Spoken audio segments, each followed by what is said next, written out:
I don't know if President William Ruto means it, because he said so many things and I can't locate him these days, because the things he said during election and the things he's doing now are two different things. I don't know, because I heard him saying we need to do away with the dollar and build our own currency, but his actions are not speaking to anything of doing away with the dollar. The latest being putting a red carpet for a murderer, a person who killed the Kenyan people, coming into this country, receiving a red carpet and being saluted by our own army. This is not a Kenyan army, it's not a colonialist army. The Kenyan army is a product of the Mau Mau rebellion, and those who killed our people in the Mau Mau rebellion cannot be saluted by the same army of the children of those who were killed during Mau Mau rebellion. We have a duty to stay true to the cause. We have a duty to remind the King and Britain of what they did to us. Indeed, he shows no remorse. He says this was bad, it shouldn't have happened. But he runs short of, I apologize, I am sorry. He will never say he is sorry, for because he thinks that his race makes him superior and he's not qualified to apologize to those who are junior to him. We call upon the Kenyan government to be firm and to decide what they want to be. Do they want to be pan-Africanist, or do they want to be proponents of neo-colonialism? You can't have it both. Only one call must be made, and that call is of pan-Africanism. It's not easy being a pan-Africanist, for because the mindset of our people is so colonized, they are going to isolate you. They are going to look at you as if you are a mad person. They are going to look at you as if you are unreasonable. But it is a cause worth pursuing because of the generation that came before us. We don't want visas. We want one currency for Africa, because our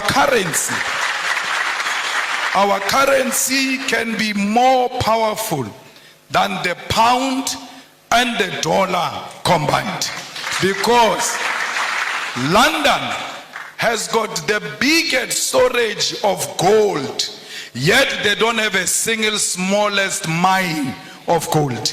Their economy is based on our minerals, and if we safeguard our minerals and protect them and say out of these minerals we are producing a currency that is going to compete internationally, we stand a good chance.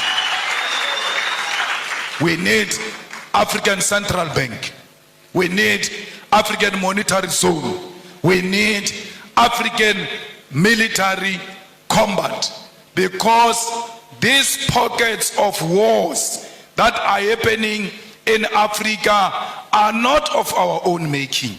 They are sponsored wars, so that those who continue to steal our resources can do so uninterrupted as we fight ourselves, amongst ourselves. So we need a military, a common defense system, the African High Command that will ensure the stability and security of Africa. We equally need a biting African court to deal with dictators who only exist in Africa to feed their friends and families. Those people must be prosecuted the African way, because ISIS is not meant to fight any crime, it's meant to pursue political fights. That's why ISIS will not declare a warrant of arrest against Netanyahu, but can declare a warrant of arrest against Putin, who has not bombed a hospital, who has not bombed a refugee camp, who has not declared a war on a certain ethnic group. We as Revolutionary Economic Emancipation Movement also associate with what Guinea's President Sekou Touré said in 1963. He said, above all, we must avoid the pitfalls of tribalism. There is tribalism taking place in DRC. All our leaders have taken a platform to support or to be against this one or that one. They've spoken on Palestine. They've spoken on the war between Russia and Ukraine.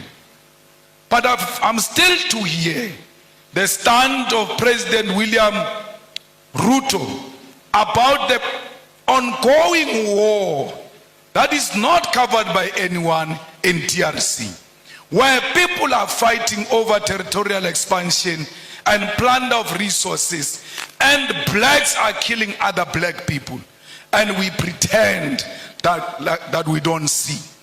It's important as leaders of states and governments to always condemn violence and war, especially if it's barbaric and informed by tribalism and unjustifiable territorial expansions.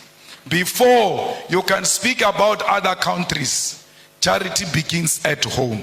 Let there be peace in DRC. Without peace in DRC, Kenya will never know peace.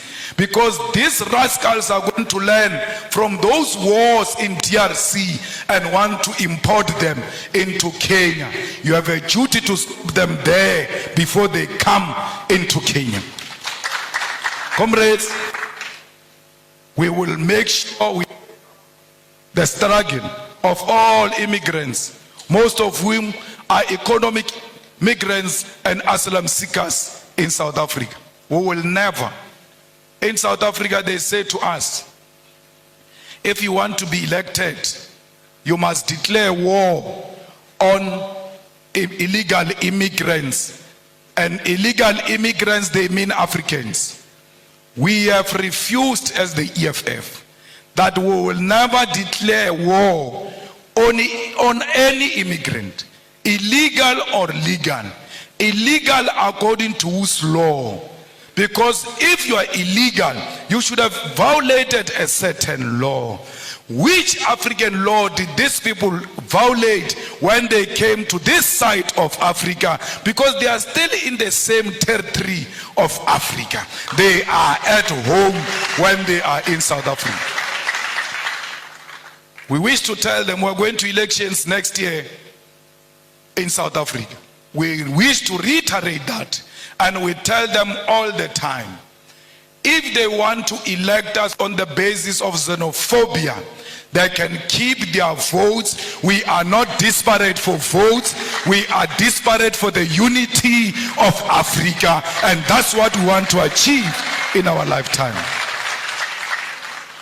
Remove the visas as an immediate step. And I heard Kenya is going to do that by December. Perhaps I must come back here in December unannounced, so to test if indeed President William Ruto means exactly what he said when he said there won't be visas in December. Maybe I must sneak in and test without applying for any visa and just give them the South African passport and say I'm coming home.